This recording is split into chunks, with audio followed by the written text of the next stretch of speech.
Hey, we are here with Shatera Robertson, owner of Unique Styles and Designs, Uptown Martinsville's amazing florist shop. She is also an event designer, just an all around amazing entrepreneur, and she's on the spot. Get your question out. Okay, here we go. What would you do or say if you had the attention of the whole world for 20 seconds? What would I do or say? That's a hard one. I know. I felt the pressure. What would I do or say? I guess I would just introduce myself.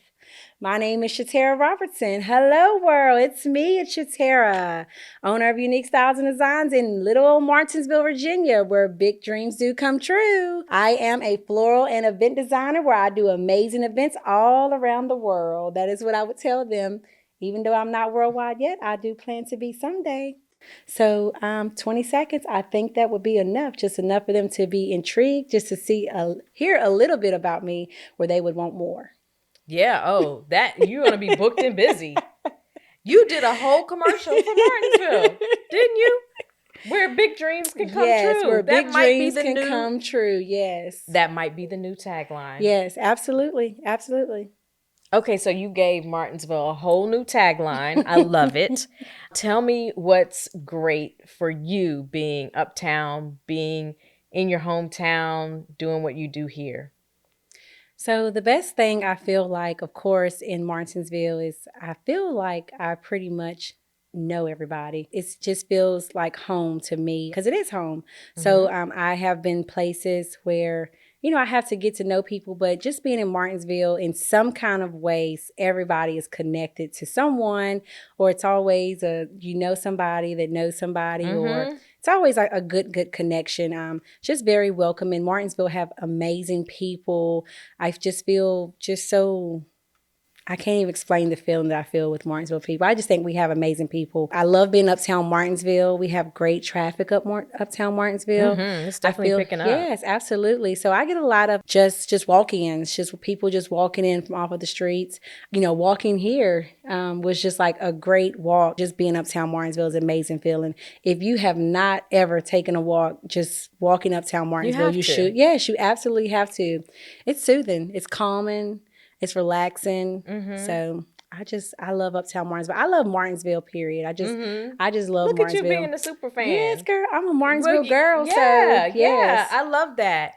And one of my favorite things about you is that you're about elevating the game. And so what you've brought with the transformation of your space has been so key for the revitalization effort. Tell me what your inspiration was to transform this space uptown into this really cute, awesome boutique.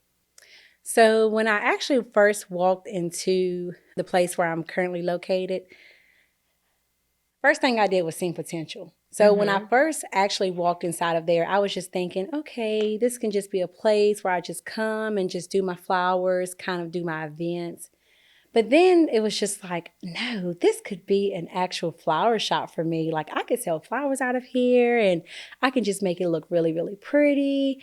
And I had been actually like Googling and like looking online at like other little cute little floral boutiques and stuff. And I was just like, I can make this a cute little boutique. And that's exactly what I went for. But I also just kind of like put my own spin on it. Yeah. So I knew like I kind of went off of like my brand and my branding colors.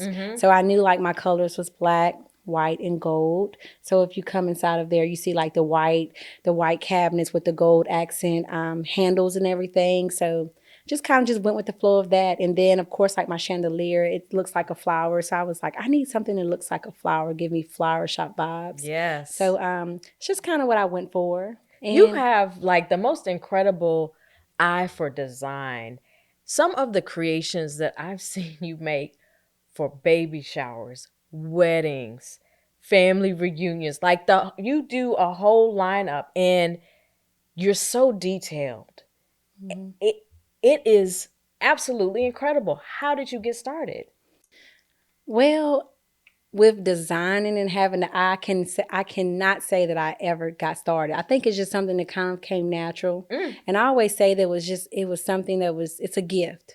It's definitely a gift because I know personally and just like looking online, a lot of people who decorate. So, and I always say it's a difference in decorating and designing. Break that down. Yes. So a lot of people decorate. When I say decorate, you go in, you put some tablecloths on. Of course, everybody can put some chargers on the plates, and we can put a little centerpiece on the plate, on the tables or whatnot. But when you're actually designing, you're designing for the entire space. So of course, if I'm designing for a farm, a farmhouse look, then of course I'm not going to take chandeliers and candelabras into a farmhouse, feel. So you want to actually design for the space that you're in. I also design for the occasion. So of course, I'm not going to make a baby shower look like a wedding or a wedding look like a birthday party, Right. So it's a lot of things, I guess, that come in with design, and I do a lot of studying. So I actually study my craft. I do a lot of studying on what's trending, what's supposed to look right, what do not look right. I have a lot of people that I'm inspired by that I actually follow. And then I think also that comes with designing is a part of me that I did not even know that was a part of me, was like the artistic part of me. Very artistic. Yes, like putting colors together. So being able to mix and match colors to bring everything together. So, and it's not something that comes hard to me. It's something that kind of comes natural to me. And it's something I'm very, very thankful of because it's something that I actually recognize because, I've actually sat back and, looked at other people's work and kind of like looked at mine and I say, I actually designed that event. So I actually put it together to make it all come together for the final look. So you get the final look from actually putting it together. So I have a sketch pad and I have like probably about, I say 150 colored pencils. And I actually kind of draw out my event. So if you ever have like a consultation with me, you'll start seeing me like scribble, scrabble little things, but it's me putting it together in my head, in my mind. And then when I go home at nighttime, I take out my colored pencils and I kind of take that sketch pad and I bring everything to life on that. And, so most of the times I try to make my events to look like what I have in my head. I put it on paper and then I try to make it actually look like that. So. That is absolutely incredible. I didn't know that. And I've been to so many events where you've come in and done the design work, and just to think about the level of intentionality that you put into the process. So it's not just, matching colors, but it's creating an environment where this event happens. Just amazed by that. And you're not only doing the front end work of envisioning what the event will look like, but you're also moving things, packing things up, creating.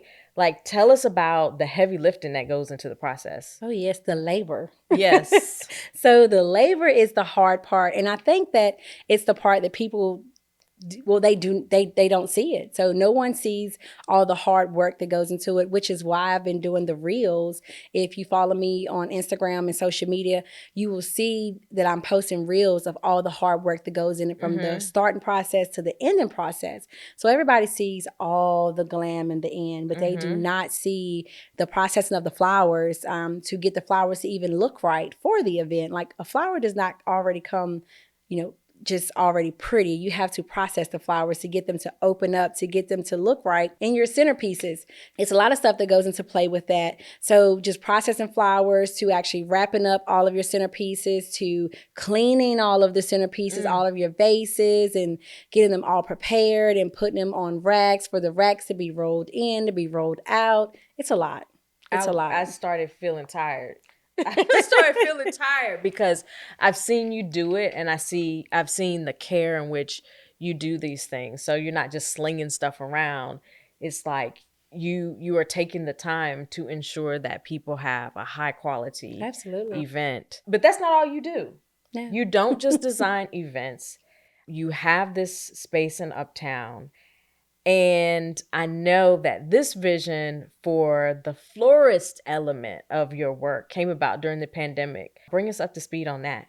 So the flower shop, I love the flower shop. Let me say that. I love doing flowers. So actually doing flowers at the flower shop, I feel like give me a great advantage to people who are actually floral designers and create events on the weekends. A lot of floral designers, they may create once a month. So they get to play around with flowers every now and then, where I am getting to play with flowers every day. Right. So every day I'm learning new things. It's like I'm elevating, and the flower shop is growing. A lot of people are finally, I feel like, finding out about me, and they're coming. I have returning customers, so that really makes me happy. I had a lady today that came to the flower shop, and she told me that she had found out about me, and she told me the only reason why that she had come to my flower shop and she had chose me was because I had been a healthcare worker. And her mother had passed, and she wanted to support a healthcare worker that had a flower shop. So that really, really made me feel very, very good. So I feel like it was no mistake that I opened up a flower shop, being a healthcare worker. And so it just let me know that everything I'm doing with purpose, and that it was all a plan. Absolutely. There's a lot of emotional connection to the work that you do, because a lot of times when people are giving flowers or ordering arrangements, it may be in conjunction with a loss or even a celebration of something. And those are emotional times where they're happy or sad. How do you feel being a part of those moments in people's lives? So I think it's part of my calling. So, and it's part of who I am. So it just goes hand in hand with what I was already doing. It's so easy for me to empathize with people with the loss of loved ones. That also comes natural. So it's like it's natural for me to care. The first few times that I actually have had to actually start dealing with grief in the flower shop, people coming in, they're crying, and I'm having to actually be there for them. And it was, of course, everything that I did, it's kind of like I just went into another kind of mode other than being a flower shop owner.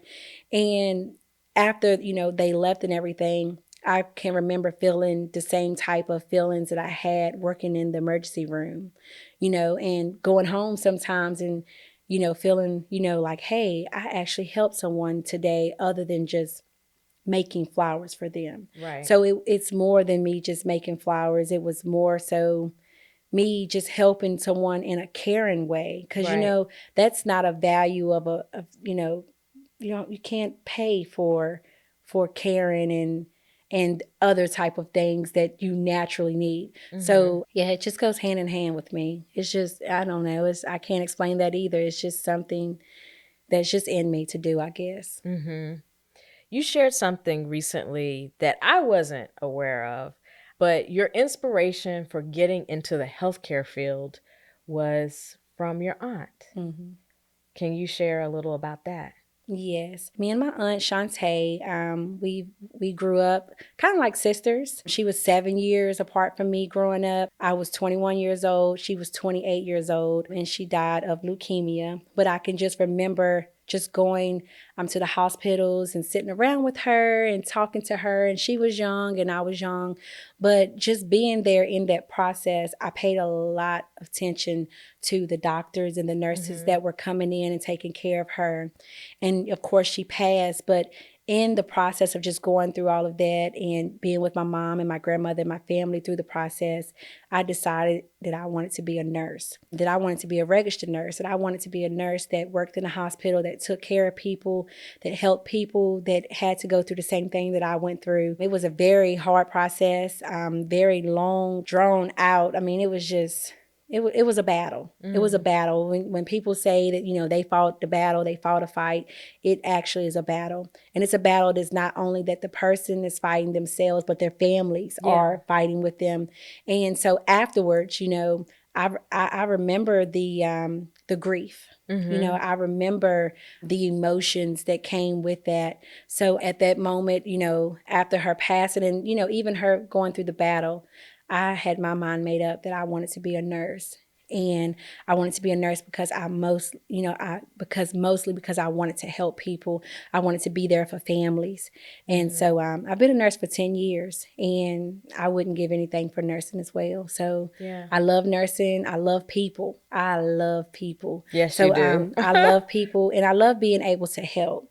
So even if I'm not able to, I don't have to be the person that's for, in the front of helping everyone. But even if you're just playing the back part of being the help, because being a nurse, that's what we do. Of course, the doctors is the person that, they're like, oh, the doctor. But, really the nurses do a lot behind the scenes to make sure that a lot of things go right with in healthcare.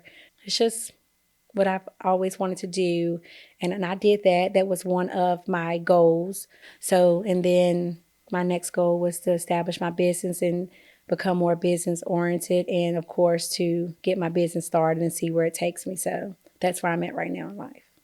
How do you balance it all? Because you're not only a nurse, you not only run a business, but you're also a mom. How are you doing all of this? A mom and a wife. That too. Thank you, because Brian would be so upset, like, excuse me, ma'am. A mom and a wife. So it's balance. And I say a mom and a wife because my husband, I have to say, is my backbone. So he is how I balance it all. Okay. So he is my balance. Shout out to Brian. So Brian is my balance. Brian is really the person that plays the backstage in my life. He, whatever I don't have, Brian has. So like whatever I'm lacking, he is not lacking. So it's like we just equal each other out. So with the events, Brian helps me with my events. He is like the Superman of the events. Like he gets it done. So he's like my number one person with establishing my business and growing my business. Like he has been the legs and the arms of the business. So like he's been the person that's just been doing, a lot behind the scenes. But, of course, he just puts me out front and say, hey, you go, girl, you shine. But everybody always asks me, so what do I do? So, of course, wake up in the morning. I take care of my good kids. I put them on a school bus. I come to work. I work a 9 to 5. By 6:00 p.m., I'm picking up the girls. I'm going to games. I'm taking them to practices. I'm going home. I still cook. I still clean. I still take care of my husband, put my kids to bed, and I do it all over again. In the meantime of that, I am taking care of customers. I am planning events. And I do take time for myself. I have been taking time for myself, where I get me time. But during the daytime at work, I'm, mostly planning events, talking to customers and everything. And then sometimes occasionally, which maybe I say twice a week, if I do not have an event on the weekend, I will go and work 2 shifts a week as a nurse, and I'll work like 11 to 7. When I work nights, I will not come into the shop until later that day, the next day. I live my life through a planner.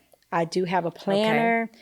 And I put everything in that planner. So I know when I have events, when I don't have events. I know when I can work, when I cannot work.